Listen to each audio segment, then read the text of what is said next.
San. San. Oh, di Lamun misal arek share screen. Ieu tah naon? Tombol ieu layar si peserta Zoom-na nyobaan heula diminuskeun henteu. Urang abe ieu nyaho doang. minuskeun kumaha? Soalnya kayak kaciri di live streaming YouTube muka-muka nu peserta Zoom ketika share screen. Bisi kahangan materina.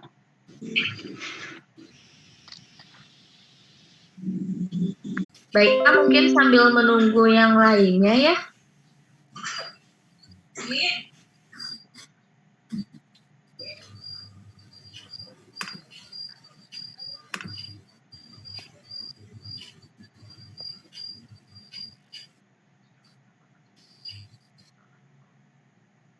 Sambil menunggu peserta yang lainnya, mungkin di sini Fitri akan ngajak ngobrol-ngobrol dulu sama Kang Ihsan.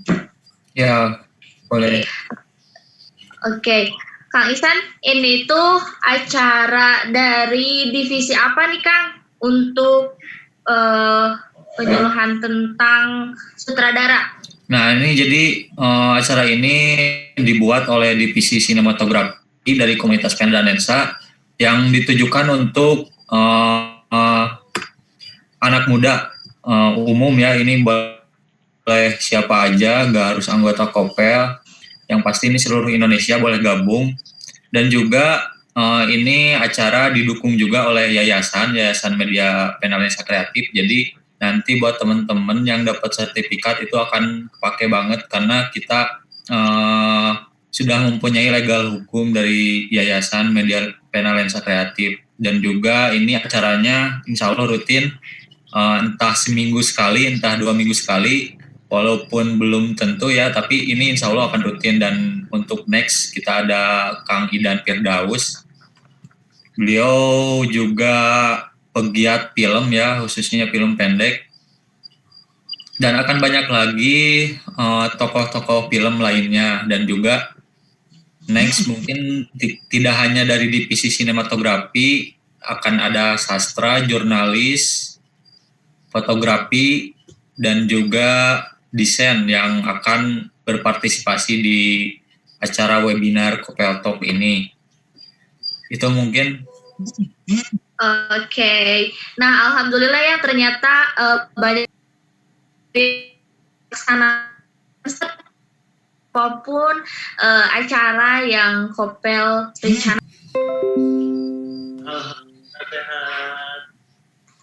Oke. Biasa, cuman ada beberapa kegiatan kita yang mungkin hilang karena pandemi ya. Oke, mungkin memang banyak banget ya selain dari kegiatan yang kita laksanakan maupun kegiatan sehari-hari pun memang banyak kendala dari pandemi ini ya Kang. Tetapi insya Allah di balik cobaan ini semua, insya Allah kita akan mendapatkan sesuatu yang bisa kita ambil, mungkin seperti itu. Nah Kang Hadi mau tanya dong, kalau misalkan apa sih yang Kang Hadi harapkan gitu dari anak muda sekarang gitu dengan banyaknya acara-acara yang Kopel gar, sebenarnya apa sih yang Akang harapkan?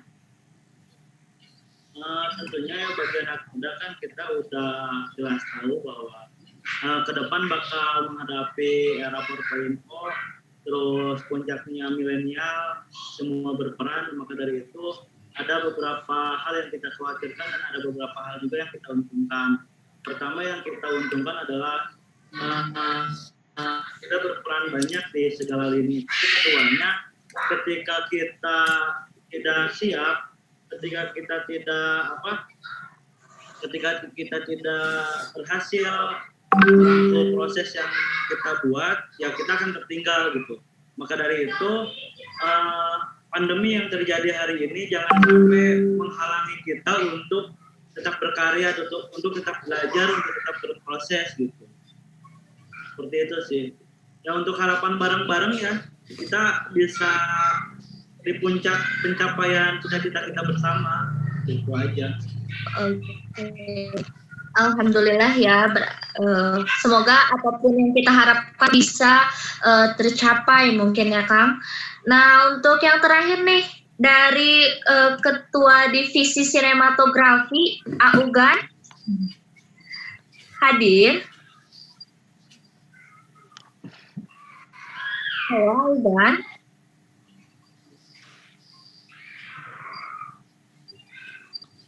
Oke.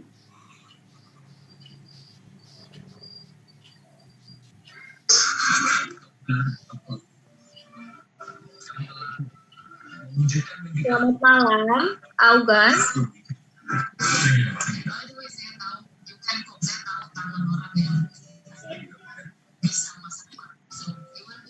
Kang Isan, izin sambil ngopi ya. Oh, Boleh.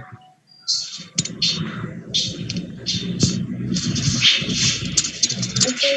Oh ya teman-teman, sebelum kita mengawali diskusi pada malam ini, kali ini insya Allah sifatnya santai ya. Jadi teman-teman boleh sambil merokok ataupun yang penting teman-teman semua menyimak apa yang kami sampaikan gitu.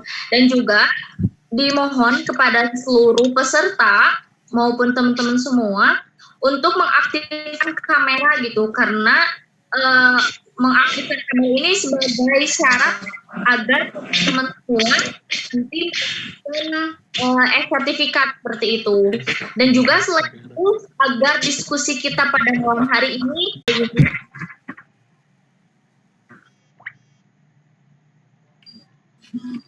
oke. Teman-teman semua sebelum dimulai acara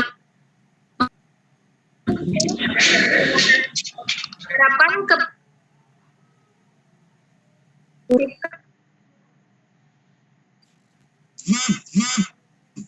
oke, karena acara akan segera dimulai. Oke. Baiklah. Assalamualaikum warahmatullahi wabarakatuh. Waalaikumsalam warahmatullahi wabarakatuh. Ya. Waalaikumsalam warahmatullahi wabarakatuh. Waalaikumsalam. Alhamdulillahirrahmanirrahim. Pada kesempatan kali ini kita bisa bergabung, bertatap muka untuk menghadiri acara dari webinar ataupun Kopelta diselenggarakan dan Lensa dengan tema memahami penyutradaraan dalam film pendek. Baiklah, bismillahirrahmanirrahim. Alhamdulillahirrabbilalamin. Wa bihi nasta'in wa ala umuri dunya waddin. Wassalatu wassalamu ala asrofil anbiya'i wal mursalin wa ala alihi wa sahbihi ajmain, amma ba'du. Alhamdulillah, puji dan syukur marilah kita panjatkan kehadirat Allah Subhanahu wa taala, karena atas berkat rahmat dan karunia-Nya kita dapat berkumpul di ruang virtual ini dalam keadaan sehat walafiat. Dan juga salawat serta salam semoga tercurah limpahkan kepada junjungan alam, yakni Habibana wa Nabiyana wa Maulana Muhammad sallallahu alaihi wasallam. Baiklah, yang saya hormati pemateri Kang Mika yang telah hadir pada malam hari ini. Yang saya hormati Kang Ihsan selaku Ketua dari Komunitas Pena dan Lensa, dan yang saya hormati Kang Hadi sebagai Ketua dari Yayasan, dan yang saya banggakan seluruh peserta yang menghadiri acara Kopeltak pada malam hari ini. Baiklah rekan-rekan semua, saya Fitriani Soliha yang akan memandu jalannya acara pada malam hari ini. Nah, langsung saja rekan-rekan semua, marilah kita buka webinar kali ini dengan bacaan basmalah bersama-sama. Bismillahirrahmanirrahim. Nah, rekan-rekan semua, kita langsung menginjak acara yang selanjutnya, yakni pemaparan materi dari pembicara kita pada malam hari ini, yaitu Kang Mika Oktariana. Namun sebelum itu, izinkan saya untuk membacakan CV dari pemateri kita pada malam hari ini. Oke, Kang Mika Oktaria ini lahirnya di Tangerang. Beliau merupakan sutradara muda dengan yang memiliki keahlian di bidang sutradara atau menyutradai film. Selain itu, beliau memiliki latar belakang dalam penulisan, tim keeper, mengatur sumber daya manusia, dan bisnis development gitu. Dan juga beliau merupakan seorang bisnismen khususnya di bidang kopi ya. Dan beliau itu sangat menyukai profesi dari sutradara gitu. Dan beliau ini telah memiliki keterampilan dari komunikasi, Microsoft Office, penulisan, desain, editing, dan kamera gitu. Nah, untuk filmografi, film pendek yang telah beliau sutradarai, yaitu yang pertama itu ada Sign pada tahun 2017 sebagai sutradara dan penulis naskah. Kemudian ada film dari Kesumat itu tahun 2018 sebagai sutradara dan penulis. Ada film Aksar pada tahun 2018 sebagai sutradara dan penulis. Ada film Toge 2019 sebagai produser, dan yang terakhir itu yang terbaru ada film Depresi pada tanggal 2019 sebagai sutradara dan penulis. Nah, untuk karya tulis beliau bisa diakses di medium.com atau @mikaoktar24. Nah, keterampilan dan pencapaian yang beliau dapatkan tidak lepas dari hobi atau beliau yang sangat menyukai di bidang menulis cerita, menulis puisi, membaca buku, dan mendengarkan musik. Tentu hobi yang beliau miliki ini saat ini. Nah, teman-teman semua, tanpa berlama-lama lagi, mari sama-sama kita sambut pemateri kita pada malam hari ini, yaitu Kang Mika Oktaria. Ya, halo, selamat Kang siang Mika. semuanya ya. Selamat siang. Ya, halo. Selamat. Hai, Oke. Fitriani. Halo Kang Mika. Bagaimana nih kabarnya Kang Mika? Alhamdulillah baik. Sehat-sehat. Alhamdulillah. Iya, Kang Mika, langsung saja saya persilahkan untuk memaparkan materi pada malam hari ini. Untuk waktu dan tempat saya persilahkan. Oke, sebelum mulai presentasi, mau notis aja. Presentasi ini sebenarnya dirujukan kepada bagaimana mudahnya kita untuk menjadi sutradara nanti saat produksi film, bukan saat membuat film, bukan untuk produksi film, karena produksi film itu adalah lokasi. Jadi mungkin kalau standar lokasi ya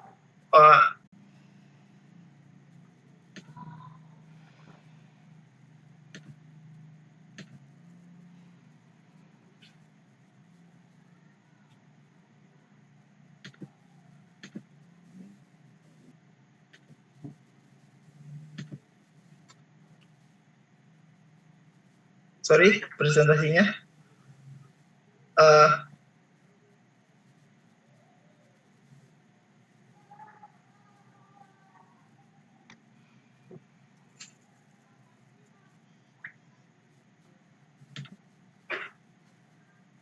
Oke, jadi seperti judulnya, ini presentasi berjudul menjadi sutradara dalam film pendek, sebuah pelajaran dengan kesederhanaan yang menarik.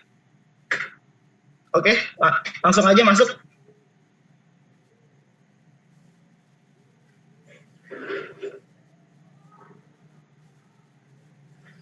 Boleh masuk slide-nya?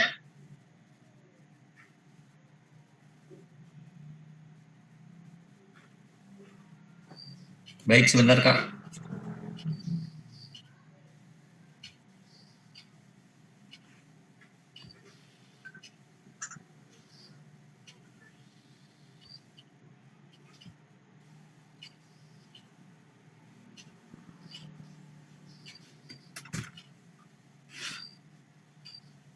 Oke. Pertama yang dilakukan sutradara sebelum ada wujud dan filmnya atau idenya, sutradara akan memasuki tahap development.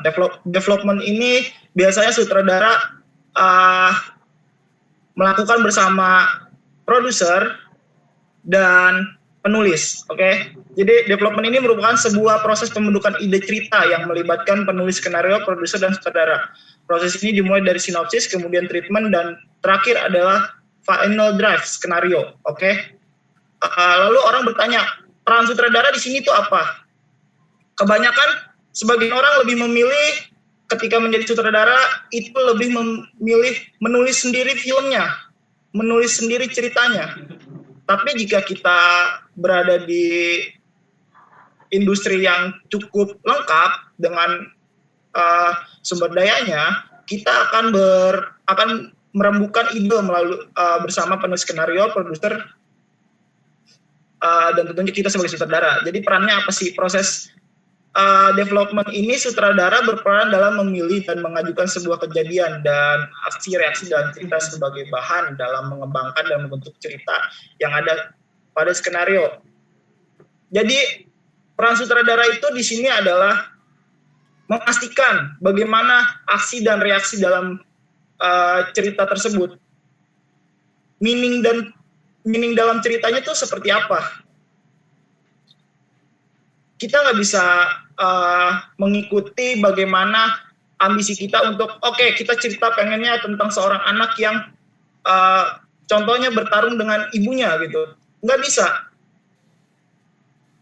Kalau kita di tahap dalam grup bersama skenario dan produser, kita hanya menentukan aksi dan reaksi. Contohnya misalnya pertarungan ibu dan anak, itu ceritanya dari penulis dan produser. Cuma bagaimana kita mengubah ibu dan anak itu menjadi lebih baik. Contoh kita tambahkan, sebagai sutradara berperan unsur dramatik akan lebih tinggi. Misalnya ibu dan anak akan bertarung, tapi sebelum bertarung, anak belum tahu bahwa yang dia akan jumpai adalah ibunya. Nah, peran sutradara adalah di situ. Di tahap cerita dan di tahap di development ini gitu. Tidak banyak yang bisa dilakukan sutradara dalam tahap ini selain menentukan bagaimana unsur dramatik dalam film atau cerita itu menjadi naik dan mampu menyampaikan pesannya gitu. Jadi kalau kalian bertanya unsur dramatik itu apa? Unsur dramatik itu adalah intensi yang kita rasakan saat menonton film. Perasaan yang kita tangkap, rasa tegang atau mungkin rasa sedih, atau enggak pertanyaan-pertanyaan yang kita tangkap gitu dari ketika kita menonton film. Nah, itu adalah peran sutradara di situ.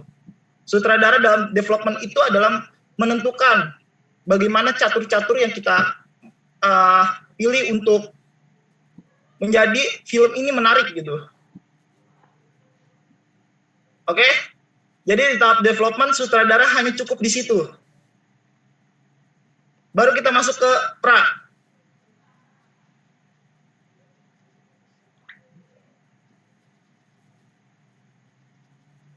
Boleh slide-nya?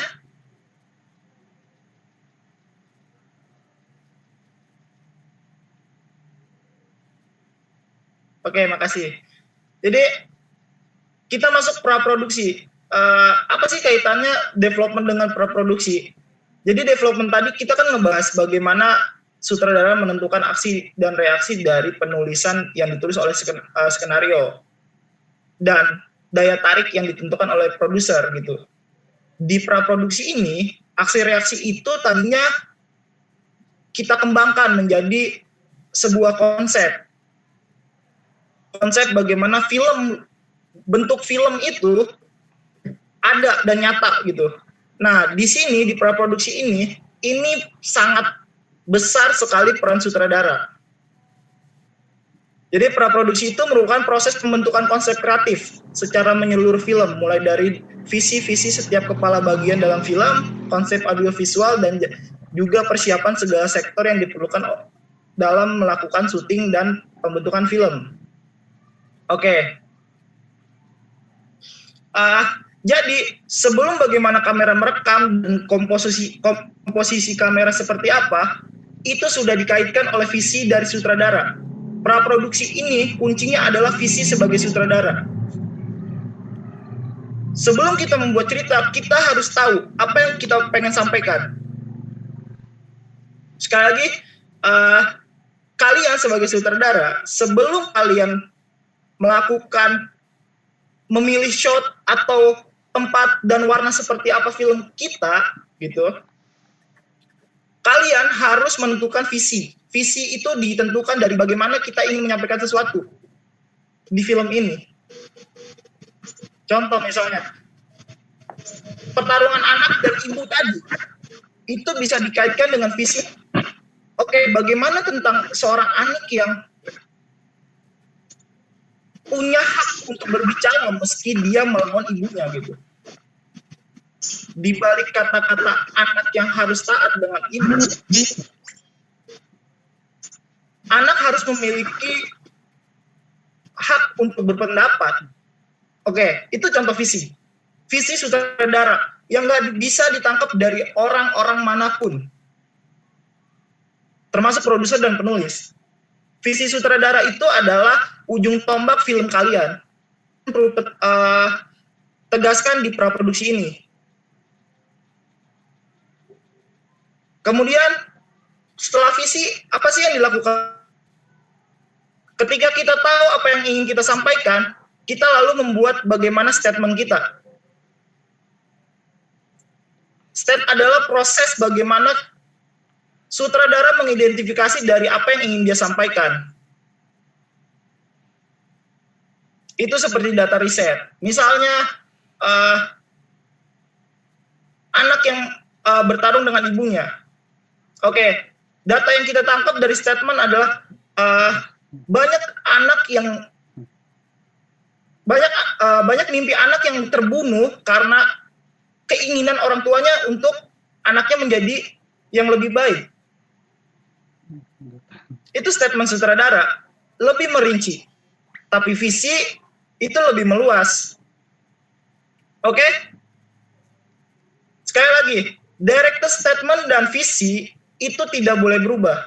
Ketika kalian syuting, terus kalian mau syuting di luar ruangan, misalnya di halaman, terus hujan, kalian harus memilih syuting di dalam rumah, itu terserah. Tapi visi dan director statement nggak boleh berubah. Mau scene, salah satu scene yang dihilangkan atau shot yang dihilangkan, itu terserah.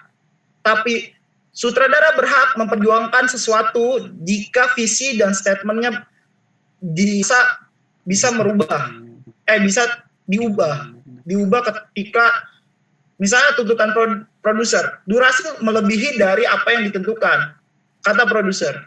Oke, peranan sutradara adalah memilih mana scene yang bisa dibuang atau tidak dipakai. Itu dipilih dari selama director statement dan visi kalian sebagai sutradara itu tidak berubah dalam film itu gitu. Oke, sekali lagi, sutradara yang baik adalah sutradara yang memiliki visi.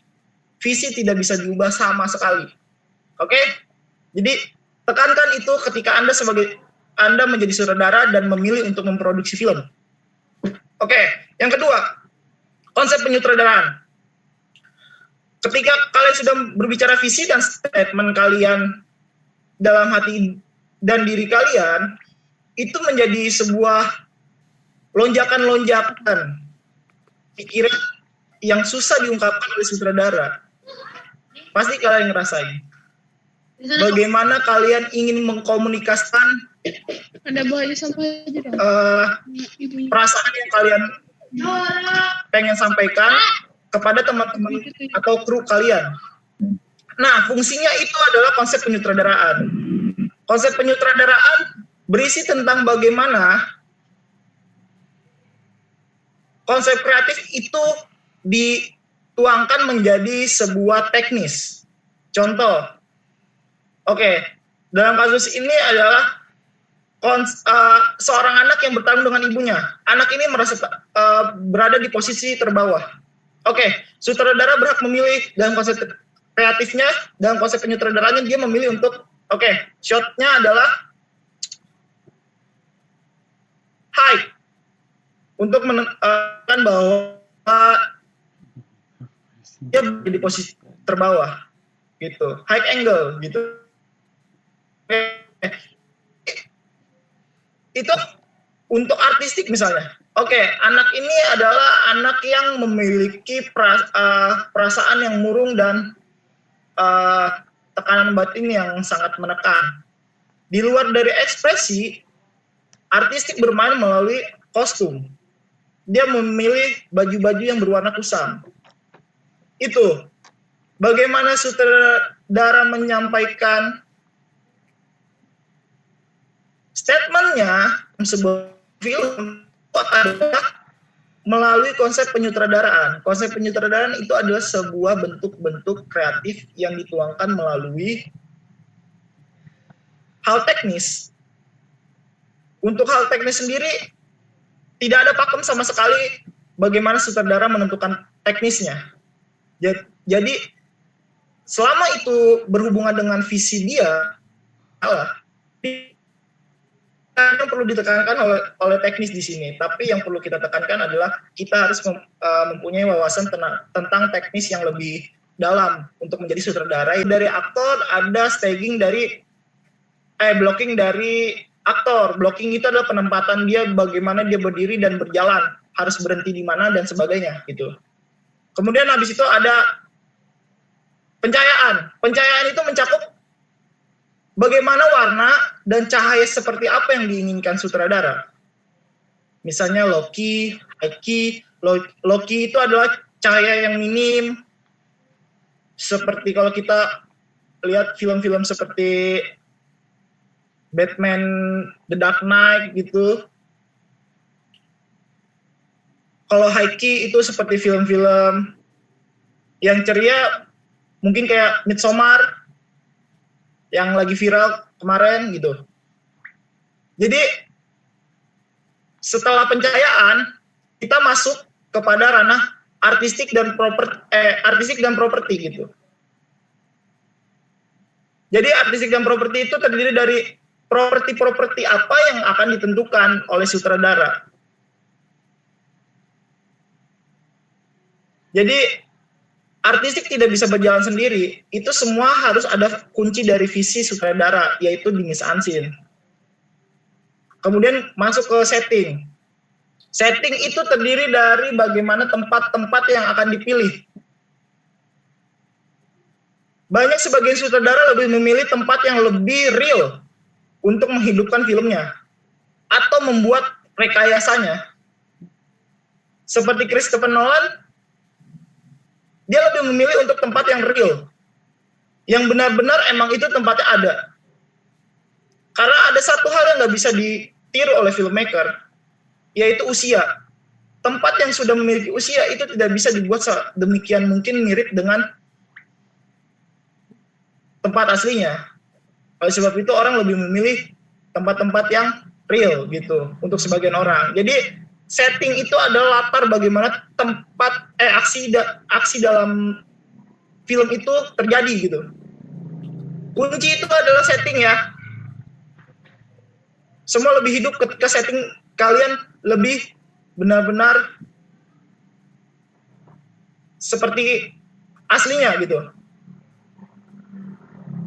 Kemudian ada make up dan hairdo. Make up, wardrobe, dan hairdo, sorry. Jadi make up itu terdiri dari bagaimana sebuah garis muka berbicara. Tentu ekspresi adalah pusat utama dari film ketika di close up. Tapi tidak ada close up yang menarik jika tidak dibentuk oleh make up yang baik. Kalian harus tekani itu. Make up mungkin sebagian orang adalah hal sepele, apalagi untuk film pendek. Tapi bagi saya, make up itu adalah menentukan bagaimana ekspresi menjadi lebih dramatik. Ketika kalian menggambarkan seorang yang menangis, atau habis menangis, apakah benar-benar terlihat habis menangis jika dia sang aktor kita suruh nangis, habis itu kita syuting, kita rekam? Enggak kan? Jadi oleh sebab itu makeup adalah berperan penting. Oke? Kemudian wardrobe. Wardrobe itu terdiri dari pakaian yang berada di atas kepala sampai ke bawah kaki. Sorry kalau agak berisik. Jadi wardrobe itu sebagian orang mengabaikan. Wardrobe itu bisa jadi identitas dan simbol. Kalian perlu pahami. Wardrobe itu berperan penting dalam film.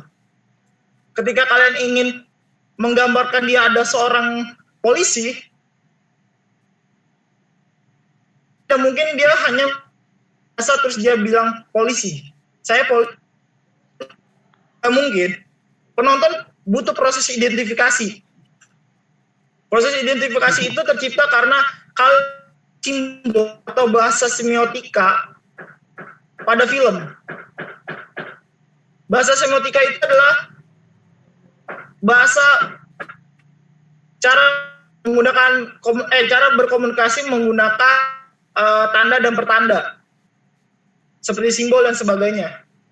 Dan wardrobe itu adalah sebuah simbol yang paling kuat di dalam film karena dia tersoroti. Identitas seseorang terbentuk karena pakaiannya. Dan untuk warna di dalam wardrobe itu bisa mewakili perasaannya.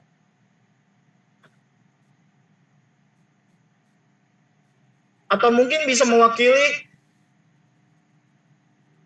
dia di lingkungan itu. Jadi wardrobe itu penting, oke? Kalian harus pahami itu. Setelah wardrobe, ada rambut, tata rambut. Tata rambut itu terdiri dari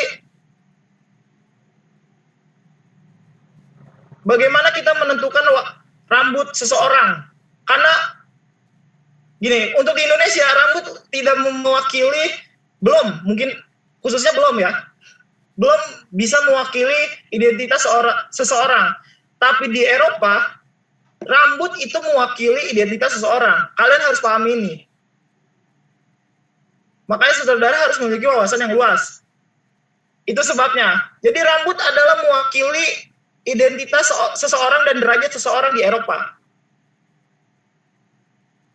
Jadi kalian harus mulai tentuin sedetail itu sampai ke rambut-rambutnya.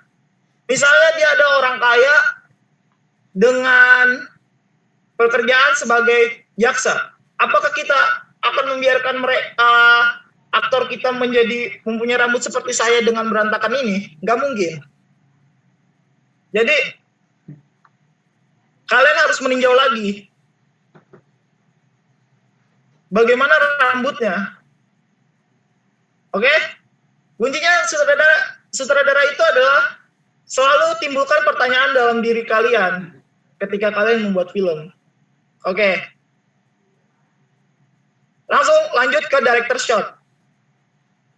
Jadi director shot itu setelah kalian menentukan look-nya melalui konsep penyutradaraan dan mise-en-scene, kalian pasti berbicara tentang shot. Shotnya kayak gimana ya? Dari kejadian-kejadian ini seperti apa ya? Oke. Director shot itu adalah landasan atau konsep dasar secara kasar sutradara dalam menentukan shotnya. Caranya gimana sih? Kalian pasti bingung. Caranya gimana sih bikin shot yang baik dan benar? Oke.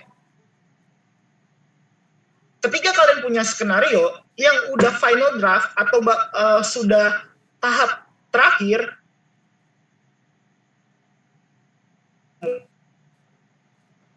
terus kalian kan, kita balik lagi ke development. Kalian kan menentukan aksi dan development kan. Nah, di director shot ini kalian membedah bagaimana setiap adegan yang kalian pisahkan melalui tanda baca titik dan koma di dalam skenario. Tentunya kalian belum tahu lokasinya di mana. Jangan pernah gambarkan lokasi yang sudah ada. Tapi gambarkan lokasi yang belum ada. Fungsinya adalah untuk memperkuat daya khayal kalian sebagai sutradara di dalam otak. Misalnya kejadian, seorang anak pergi keluar rumah, nangis, dan lari sangat kencang. Kalian harus memilih, rumahnya kan belum tentu ada apa. Rumahnya kayak gimana, terus larinya seperti apa. Kalian kan nggak bisa, kalian kan belum tahu itu apa. Nah, sutradara di director shot ini, kalian membedah itu. Sekaligus membedah bagaimana larinya seperti apa, rumahnya seperti apa, tangisnya seperti apa, gestur si anaknya seperti apa. Nah, saat membedah shot itu, kalian melakukan 3 tahap seperti itu. Misalnya kita shotnya pun tidak spesifik. Misalnya kita contoh tadi anak kecil yang berlari menangis sangat kencang itu keluar rumah. Kita pakai close up. Close up-nya kita tentuin aja.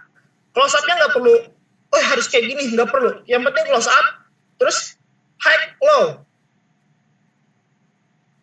Angle-nya high atau low. Kamera di posisi kiri atau kanan, atau di depan mukanya. Kamera bergerak atau enggak. Hanya itu. Tidak perlu spesifik. Tidak perlu harus detail sebagaimana mungkin.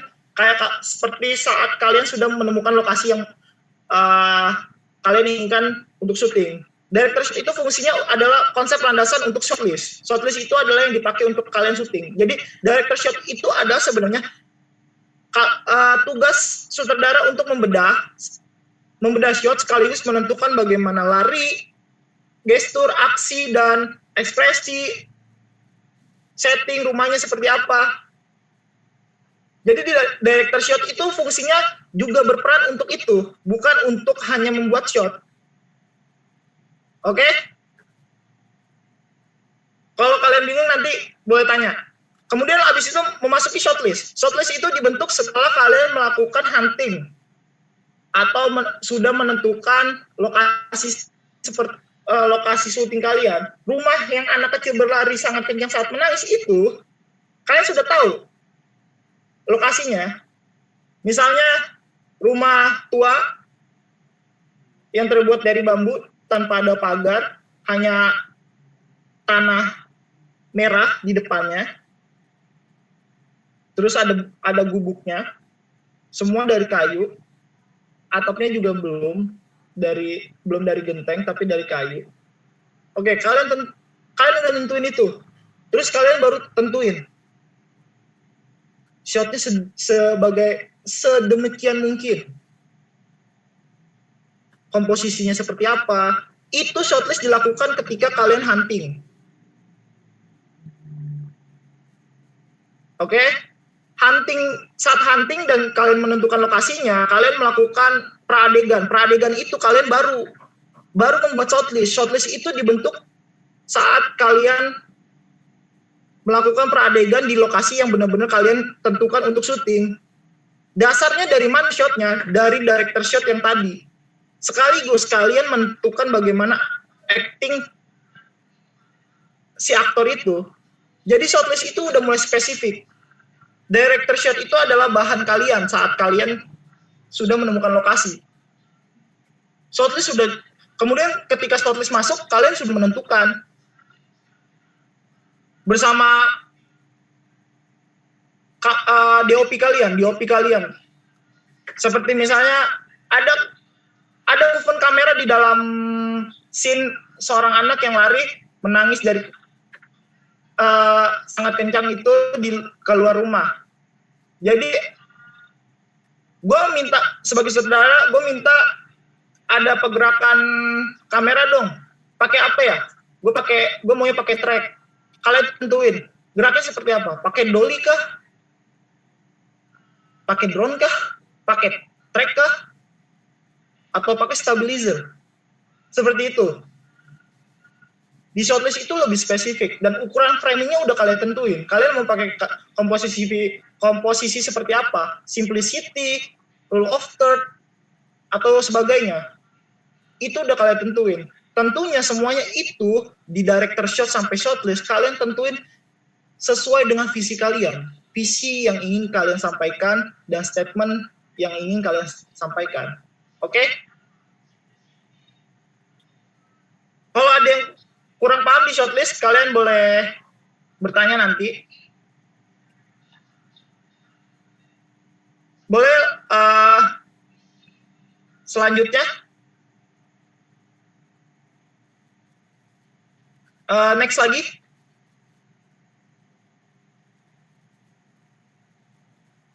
Oke. Jadi setelah kalian menentukan shortlist dan semua hal yang saya sebutkan, tentu kalian memiliki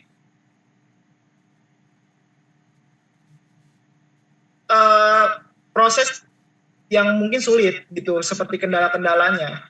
Karena kalian berada di suatu grup. Kalian bekerja di suatu grup. Jadi setelah kalian menentukan itu, kalian perlu berbicara kepada rekan-rekan grup kalian. Dan itu nggak mudah. Sutradara itu berisi tentang komunikasi kan. Jadi setelah kalian menentukan itu, kalian harus melakukan komunikasi yang sangat baik. Kalian berdiskusi bagaimana hasil jadinya. Tentu sutradara tidak dibentuk untuk menjadi otoriter. Sutradara harus dibentuk menjadi orang yang sangat terbuka di lingkungan film. Bahkan ketika masuk produksi film pun seperti itu. Tidak ada sutradara yang menentukan 100% bagaimana caranya shot dan lokasi seperti apa itu. Karena sutradara terbentuk karena lingkungan yang baik. Jadi oleh sebab itu kalian harus berkomunikasi yang baik kepada rekan-rekan kalian. Di shortlist dan treatment-treatment yang tadi kita lakukan, kalian harus berbicara dan berkomunikasi kepada kru kalian. Memang tidak mudah, tapi kalian harus pahami itu jadi sutradara. Karena teman kalian punya konsep dan kreativitas yang berbeda pasti tentunya. Dan itu yang membuat film kaya. Jadi kalian harus menjadi orang yang terbuka, bukan menjadi orang yang otoriter. Sutradara itu bukan jabatan. Oke? Setelah melakukan kita masuk produksi kan? Produksi itu semua sama bagi saya. Jadi saya tidak bahas. Makanya saya langsung loncat ke pasca produksi. Pasca produksi itu ngapain sih sutradara? Oke. Jadi tadi saya bilang sutradara itu menjadi orang yang sangat terbuka. Ketika produksi, konsep yang kalian buat tadi, treatment yang tadi kalian buat di tahap kemudian 70% bakal berubah. Tapi fungsinya sutradara adalah mengarahkan itu. Kalian tentunya harus tahu kadar konsep kalian yang kalian ajukan akan berubah sejauh apa. Sutradara tidak berhenti di hanya konsep film, tapi sutradara terus memikirkan hasil jadinya. Ketika kalian membuat plan A, kalian harus punya plan B, oke? Produksi semua sama aja, tapi ingat, produksi itu kunci dari sutradara adalah komunikasi. Tidak lebih dan tidak kurang bagi saya. Jadi, setelah kalian persiapkan diri untuk berkomunikasi, oke? Baru masuk pasca. Setelah produksi kita masuk pasca. Ngapain sih sutradara? Jadi pasca produksi itu adalah merupakan proses data mentah film hasil syuting diolah oleh orang-orang pos, seperti editor, sound, dan grafis. Kemudian peran sutradara ngapain sih? Kalau di sini saya menulis proses produksi pasca produksi. Peranan sutradara adalah memantau proses pos dan membantu dalam menyatukan potongan-potongan shot dan proses mixing sound film agar sesuai dengan konsep awal yang dibuat saat praproduksi, serta membantu dan memecahkan masalah selama proses pos. Oke? Jadi kalian tentunya proses editing untuk sebagian orang nih yang memilih menjadi sutradara pasti juga memilih untuk mengedit filmnya sendiri. Saya yakin lebih memilih semuanya one man show. Tapi ketika kalian melakukan itu bukan sutradara. Sutradara itu berkolaborasi dengan banyak orang. Jadi ketika pasca produksi, kalian akan mengedit film kalian. Jadi biarkan editor kalian mengedit, kemudian kalian pantau. Itu akan menguji bagaimana konsep kalian, apakah dipahami oleh orang-orang termasuk editor kalian. Kalau editor kalian mengedit dengan hal yang jauh dari apa yang kalian harapkan, itu berarti konsep sutradara kalian belum matang.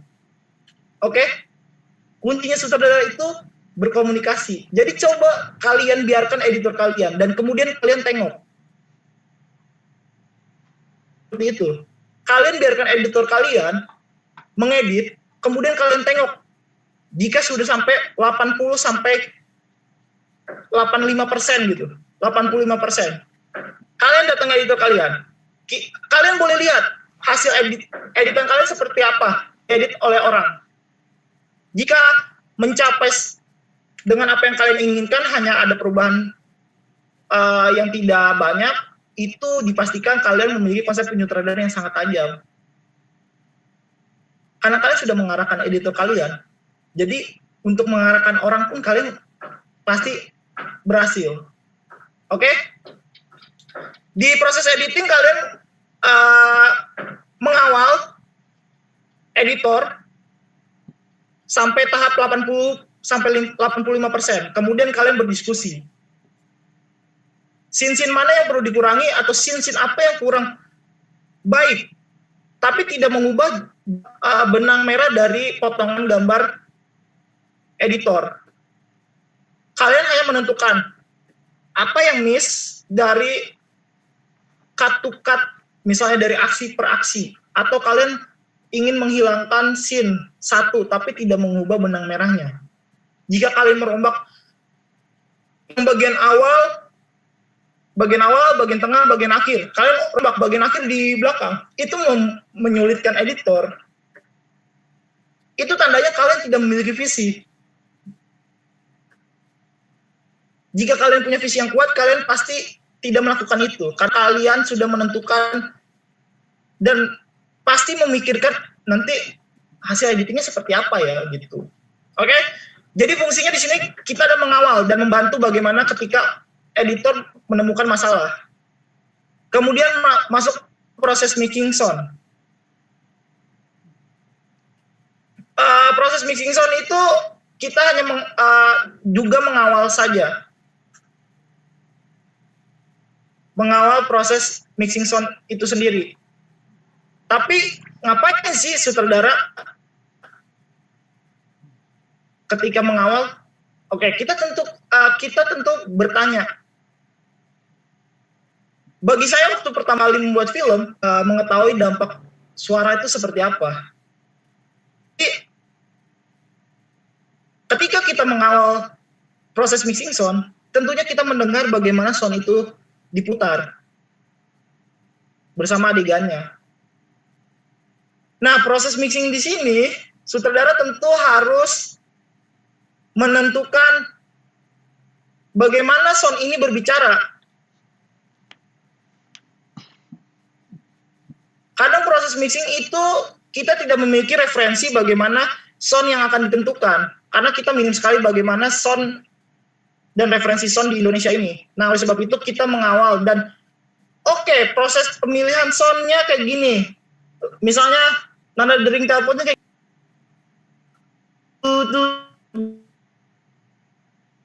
ini kurang deh, kita harus ganti, coba cari referensi yang lain. Mungkin memang, tapi kita harus komunikasi yang baik ya. Mungkin memang bunyi HP seperti itu dan kalian menginginkan seperti bunyi kayak gitu, tapi kayaknya kurang untuk bagaimana mewakilkan. Misalnya adegan itu adalah tegang gitu, bunyi getaran HP seperti itu mungkin sangat kurang gitu. Nah, itu bisa kita kembangkan di proses sound. Karena kita nggak bisa bohong. Referensi untuk sound itu kita sangat susah. Oleh sebab itu, proses pengawalan akan berlangsung sangat lama di sound. Oke, kita berhak memilih, menentukan, dan sound itu pasti menyediakan lebih dari, misalnya bunyi getaran HP itu, dia pasti menyiapkan lebih dari 3. Kalau sound yang baik. Oke? Gitu. Yang penting kita sampaikan aja bagaimana proses sound, konsep sound yang kita inginkan dari awal visi tadi. Oke?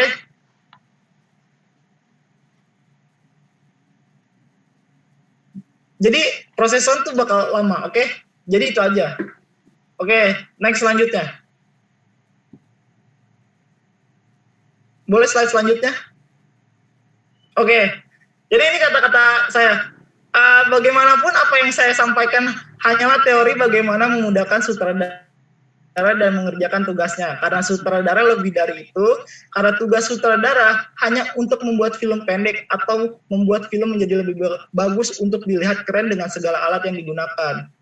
Karena sutradara bertugas untuk menghidupkan kembali rekayasa kejadian dan dalam dunia nyata yang dihadirkan dalam film. Dan untuk menghadirkan itu, kita tidak cukup hanya untuk film, tapi juga hidup untuk kehidupan lain-lain di luar film. Untuk menjadikan film kita hidup dan memiliki jiwa, karena aset terbesar sutradara adalah pengalaman hidup dan perasaan-perasaan yang pernah dirasakan dari segala bentuk kejadian ataupun pengalaman. Oke?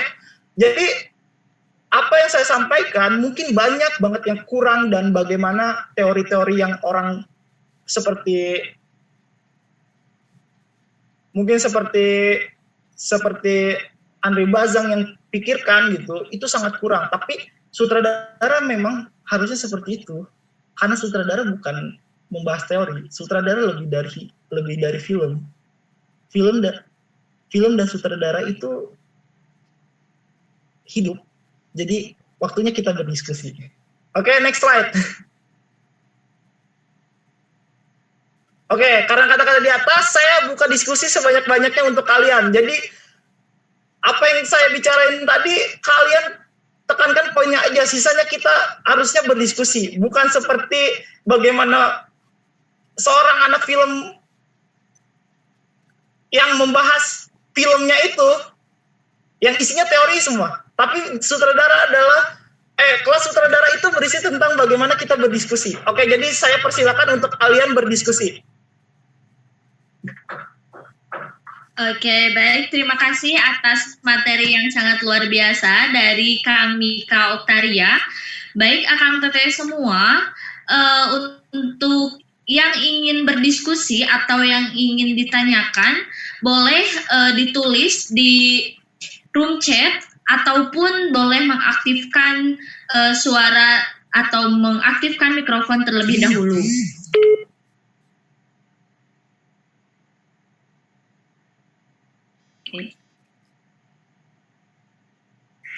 Silakan untuk yang ingin bertanya ataupun berdiskusi. Nah, di sini ada pertanyaan nih Kang dari Ahmad, katanya.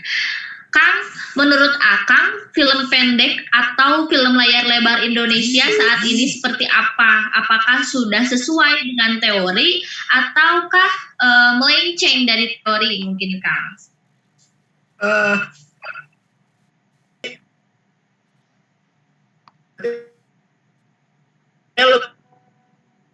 Lebih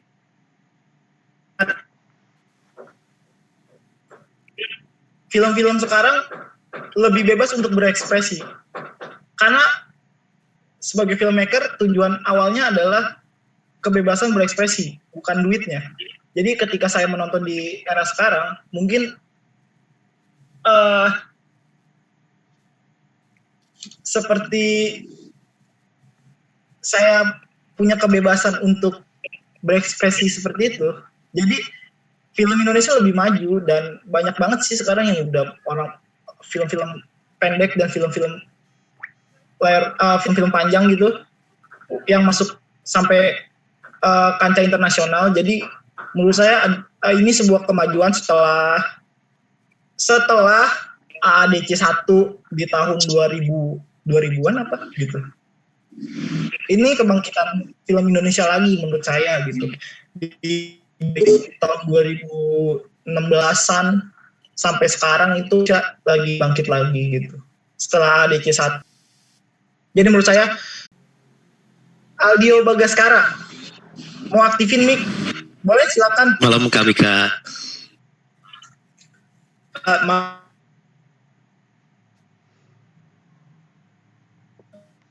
Saya ada pengen tanyain sih, cuma mungkin satu-satu kali ya. Mungkin kalau pertanyaan pertama sih mengenai tadi praproduksi dari mana kita tuh sebagai sutradara itu tuh itu tidak tajam, tidak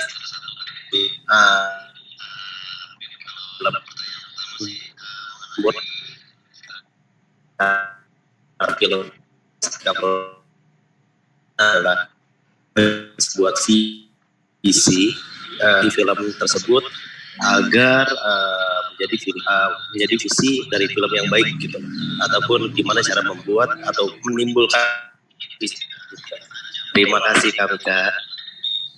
Oke, pertanyaan yang bagus. Jadi caranya gimana sih nentuin visi ya?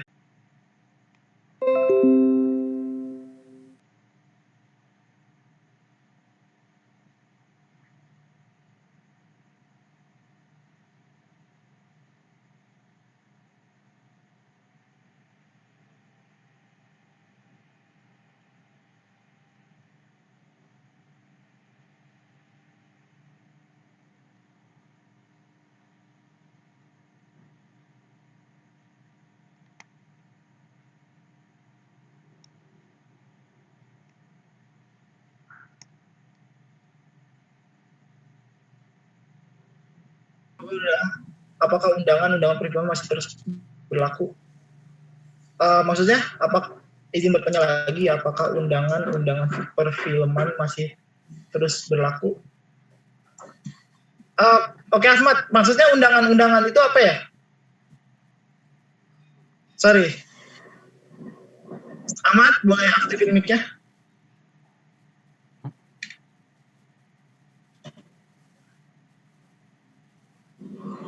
Oh, undang-undang pasal film, Kang, maksudnya. Oke.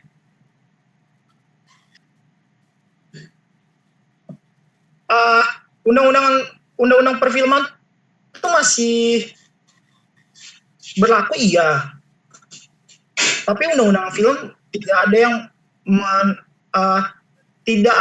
yang dibuat untuk menghentikan kreativitas filmmakernya membuat film. Undang-undang film itu lebih spesifiknya adalah kepada legalitas, terus hak cipta, dan bagaimana pemasarannya, lebih kayak gitu.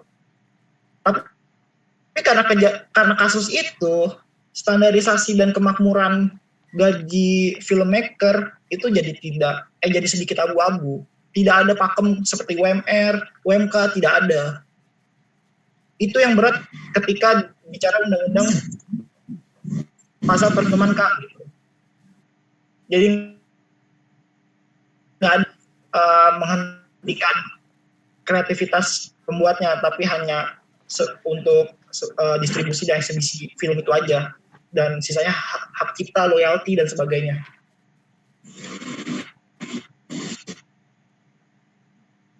Terjawab nggak? Terjawab Kang. Oke, makasih Ahmad. Oke Kang, makasih Kang. Anggi Nur Anissa, izin bertanya, bagaimana caranya agar penonton puas dengan setiap tayangan yang ditontonnya? Oke, bagaimana caranya agar penonton puas dengan setiap tayangan yang ditontonnya? Tadi sempat dibahas di pertanyaan Aldio Bagaskara. Mereka merasa puas ketika mereka menemukan kepingan-kepingan perasaan atau kejadian yang pernah mereka alami. Misalnya broken home, atau mungkin ditinggal nikah sama pasangannya yang udah pacaran bertahun-tahun. Itu. Jadi mereka merasa puas ketika mereka melihat film itu memiliki kepingan-kepingan perasaan yang pernah mereka alami. Jadi makanya saya tadi tulis kata-kata di akhir, film lebih dari itu, sutradara lebih dari itu. Sutradara menjadi baik ketika mereka mengalami dan memiliki pengalaman-pengalaman atau perasaan-perasaan yang mereka alami sangat banyak.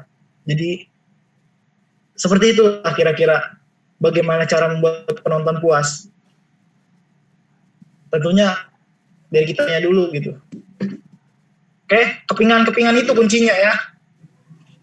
Anggi Nur Anissa. Terjawab Anggi Nur Anissa? Baik Kak, terima kasih. Oke, sekarang Mugi. Boleh aktifin mic. Halo? Cek tes. Ada suaranya? Suaranya kecil Mugi. Iya. Tes. Oke, aman Mugi. Tadi di awal sempat bahas warna ya Kak. Warna itu kan feel perasaan dari sebuah film. Terus tadi A juga sempat mention film Midsommar ya, pembunuhan gitu, thriller. Sedangkan warna yang muncul di film itu tone-nya tuh cerah gitu. Beda lagi sama tadi The Dark Knight yang tone-nya gelap karena mungkin action. Itu saya sempat bingung kenapa film yang sadis pembunuhan kayak gitu memiliki warna yang cerah.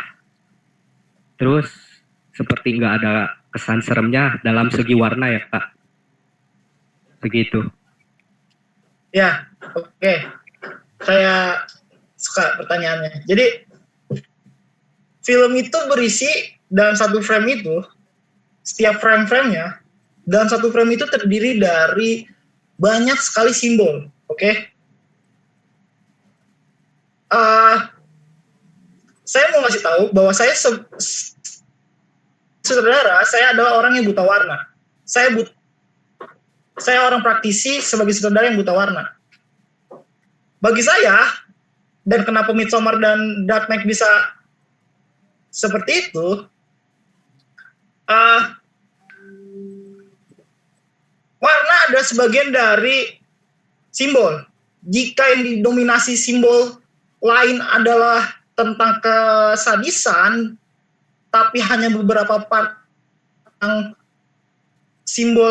beberapa part simbol itu jauh dari kata pembunuhan gitu, kesadisan gitu, itu bisa bereaksi. Misalnya simbol untuk pembunuhan itu terdiri dari ekspresi, gerak kamera, sound, terus permainan editing, terus penceritaan. Simbol-simbol itu lebih banyak ketimbang hanya kita berbicara warna. Benar? Jadi jika 5 lawan 1, apakah yang menang 1? Tidak, karena film itu terdiri dari banyak simbol. Pertama itu, ketika kalian fokus hanya warna, mungkin kita bicara iya, tapi kan balik lagi, film tidak ada pakemnya. Mungkin ada maksud dari bagaimana warna itu, tapi film Midsommar menjadi kejam dan membuat kita ngilu gitu. Itu karena semua aspek di dalam frame-nya lebih banyak untuk berbicara soal pembunuhan. Jadi oleh sebab itu sutradara tidak berhenti hanya di sebuah shot. Oke? Sutradara tidak berhenti hanya di sebuah shot. Dia di dalam shot banyak sekali aspek yang harus kalian perhatikan. Jadi di Midsommar itu semua dijawab. Sebuah film thriller yang warnanya cerah dan banyak warna baju pakaian putih, bunga matahari. Jadi gitu ya, Mugi. warna tidak bisa menjadi hanya pakem saja, tapi iya, kita bilang warna mensupport sebuah adegan, iya, dan warna harus selaras dengan adegan, iya. Kalau misalnya warna yang Loki itu adalah lebih cocok untuk thriller, iya, tapi kita bisa bantah itu selama visinya ada. Jadi balik lagi Mugi, Midsommar mungkin kita nggak tahu visi sutradaranya seperti apa. Dan kenapa dia bisa bikin konsep segila itu, mungkin karena dia punya pengalaman yang lebih mengerikan daripada thriller yang digambarkan di film, kebanyakan film thriller.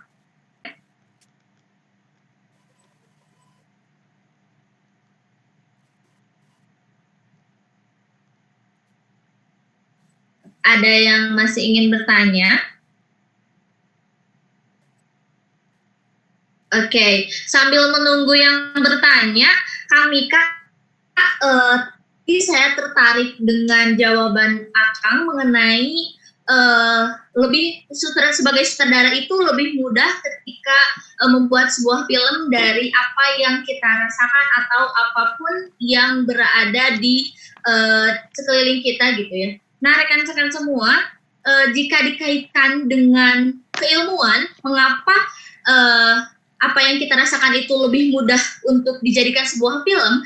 Karena memang tingkat dari kemampuan diri kita untuk menyerap sesuatu atau melakukan sesuatu itu lebih mudah ketika apa yang telah kita laksanakan gitu. Ketika kita membaca, ketika kita hanya membaca, diri kita itu hanya menyerap sekitar 30%, dan sedangkan ketika kita melakukan sesuatu, ketika kita melakukan sebuah tindakan, itu diri kita IPA ketika kita membuat sebuah film itu lebih mudah dari apa yang telah kita laksanakan. Mungkin gitu ya Kang Mika? Ya, mungkin secara psikologis kayak gitu, benar. Oke. Silakan kepada Akang Teteh, ada yang ya boleh. Oke, mau nanya tentang penyutradaraan. Dalam sebuah produksi film itu kan bisa dibilang sutradara itu adalah pemimpin dari production unit pada saat produksi gitu. Menurut Mas Mika sebagai sutradara atau pemimpin di sebuah produksi, apa yang harus dilakukan agar kita tuh bisa memimpin produksi itu sehingga berjalan dengan lancar gitu? Oke, baik. Mas Aldio Bagaskara,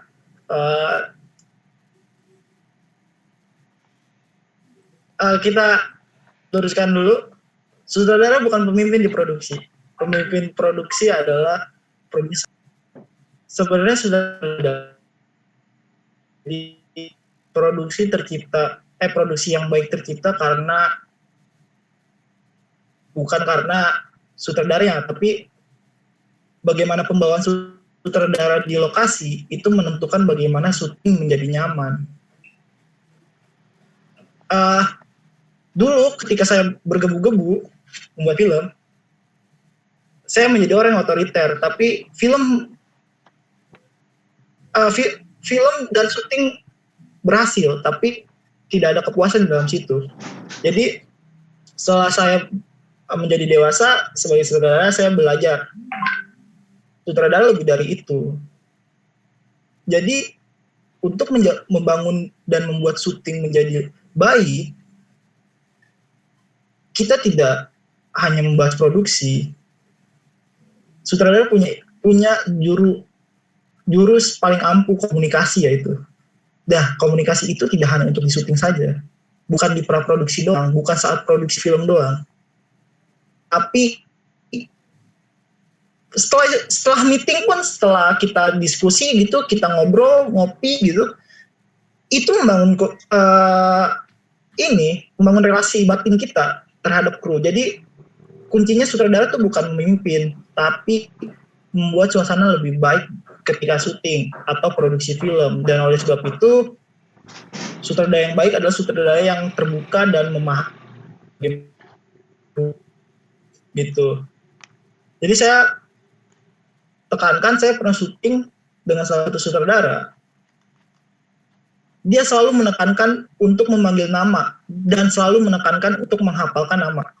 Ya, sutradara nggak bisa saya sebut, tapi dan ilmu itu yang selalu mau coba saya terapkan karena saya sangat sulit untuk menghafal nama. Nah, kata dia, Mika, untuk memanggil orang dengan namanya itu membuat jadi lebih merasa dihargai atau mungkin menjadi merasa lebih dekat dengan kita. Jadi baik lagi tuh, sutradara adalah fungsinya untuk membangun suasana syuting, untuk memimpin sebenarnya. Produksi atau syuting tetap produser, tapi sutradara berperan penting untuk membangun suasana itu. Gitu, oke? Itu sih untuk Alio Bagaskara.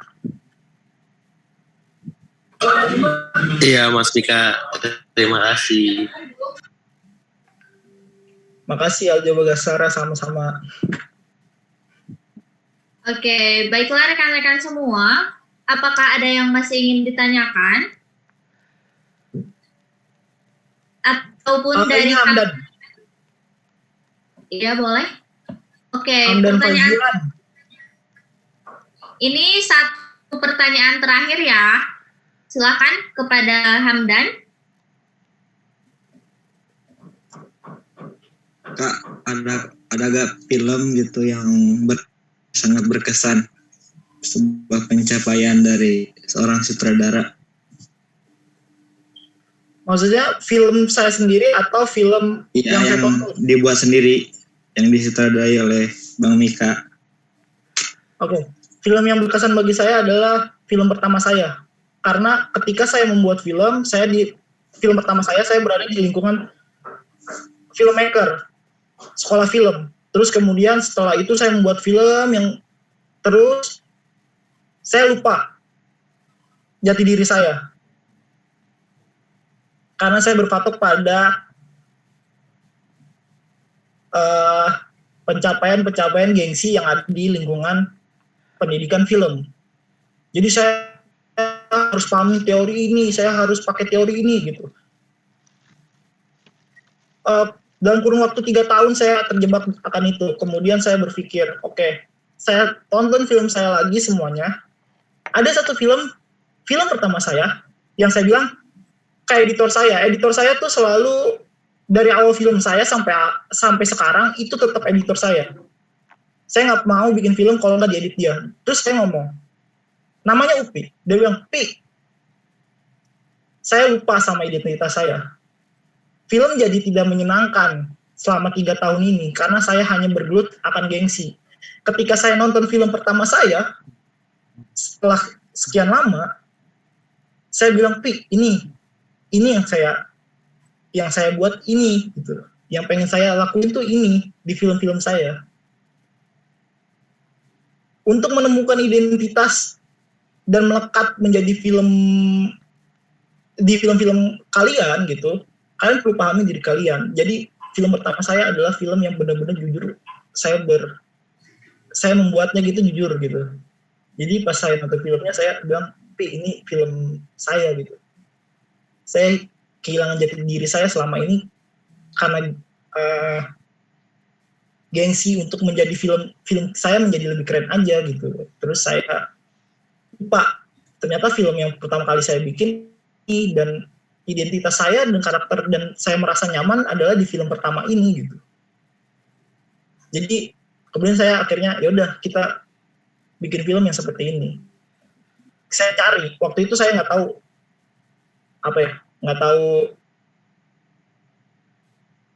tentang buku. Akhirnya saya nemu namanya Formalis, tentang bentuk film Rusia zaman itu tahun 60 mungkin gitu.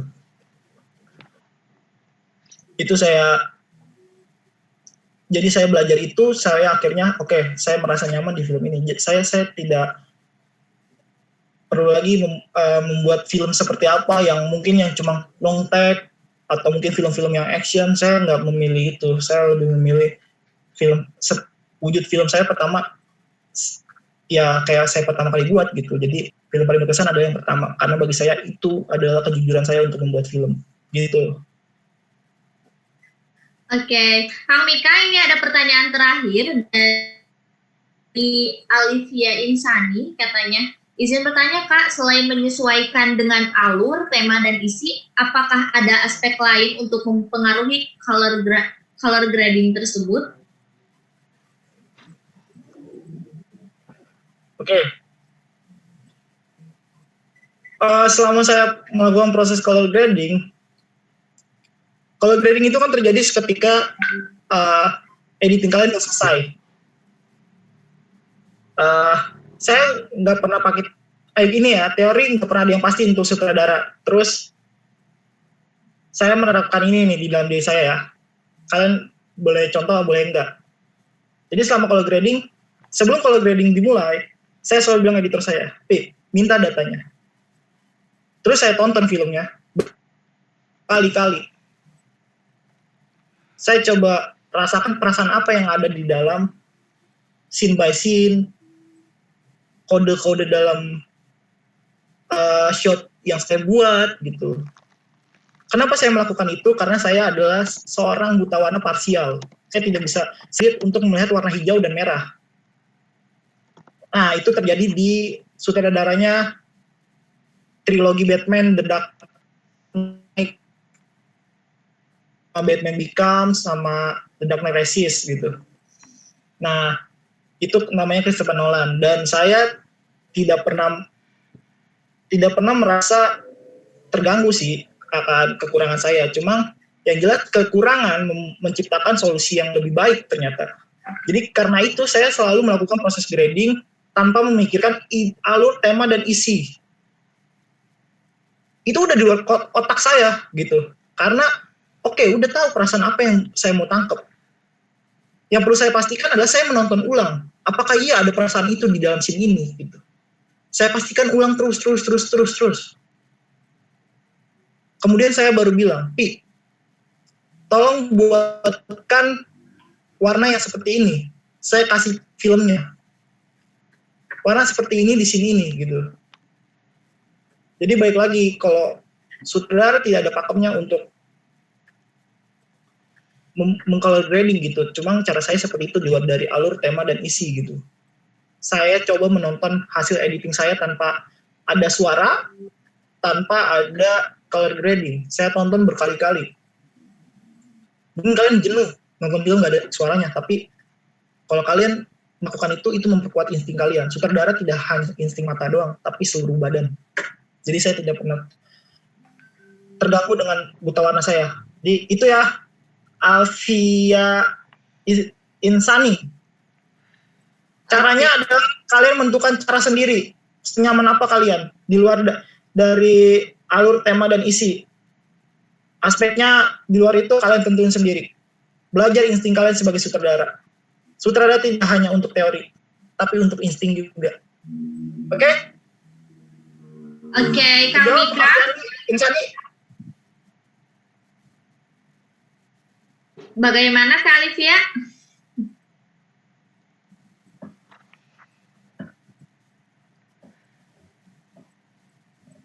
Oke, nah alhamdulillahirabbil alamin. Terima kasih atas ilmu yang malam hari ini Kang Mika berikan, dan juga terima kasih kepada rekan-rekan yang telah berpartisipasi aktif pada diskusi malam hari ini.